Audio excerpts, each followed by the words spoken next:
한국계 여성 4명을 포함해 모두 8명이 희생된 미국 애틀랜타 총격 사건 사흘째인 오늘도 현장에는 추모객들의 발걸음이 이어지고 있습니다. 성중독으로 인한 범행 가능성에 무게를 둔 발표로 거센 비난을 샀던 애틀랜타 경찰은 증오 범죄의 가능성을 배제하지 않겠다며 한 발 물러섰습니다. 용의자는 우리 시간으로 오늘 새벽에 예정돼 있던 법원 출석을 돌연 취소했습니다. 바이든 대통령은 피해자들을 애도하기 위한 포고문을 발표했습니다. 애틀랜타 현지를 연결합니다. 임종주 특파원, 사건 사흘째를 맞은 현장의 상황 지금 어떻습니까? 네, 한국계 여성 4명이 희생된 이곳 애틀랜타 사건 현장에는 증오범죄 규탄 집회와 함께 추모의 발걸음이 계속 이어지고 있습니다. 사건 발생 사흘이 지나고 있지만 시민들은 여전히 충격과 슬픔을 감추지 못하고 있습니다. 피해자와 알고 지냈다는 한 백인 중년 여성은 여기서 일을 해야 하는 어려운 처지의 한인 여성이었지만 대단했다면서 매우 슬프다고 애도를 표했습니다. 네, 애틀랜타 경찰이 백인 남성 용의자의 성중독 범행 가능성을 거론했다가 비난을 자초했는데 오늘은 입장을 어떤 식으로 바꿨습니까?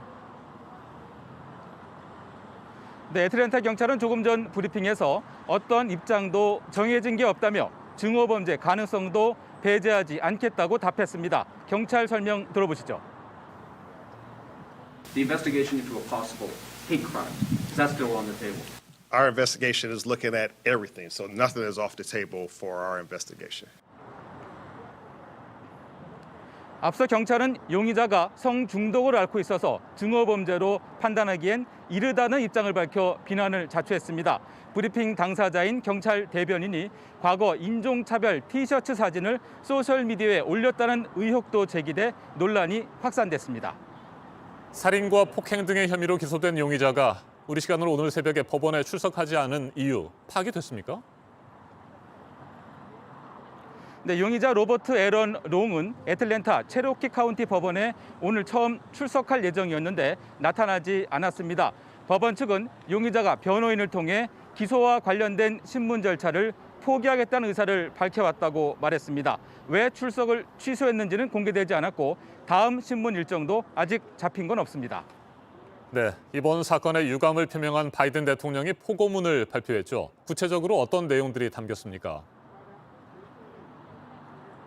네, 바이든 대통령은 총격 피해 희생자를 기리는 포고문을 발표하고 백악관을 비롯한 모든 공공기관과 군에 조기 개양 명령을 내렸습니다. 조기 개양은 다음 주 월요일까지 닷새간 계속됩니다.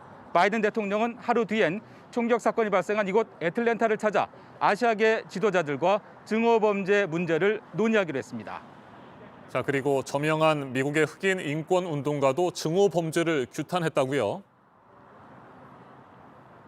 네, 그렇습니다. 흑인 인권 운동가인 엘 샤프턴 목사는 뉴욕에서 아시아계 지도자와 또 뉴욕시장 후보들과의 기자회견에서 애틀랜타 사건은 증오범죄가 분명하다고 비판했습니다. 또 증오범죄가 증가하고 있다면서 흑인과 아시아계 사회의 협력을 강조했습니다. 미국 하원도 청문회를 열어 아시아계에 대한 폭력을 근절해야 한다고 촉구했습니다. 지금까지 애틀랜타 총격 사건 현장에서 JTBC 임종주입니다.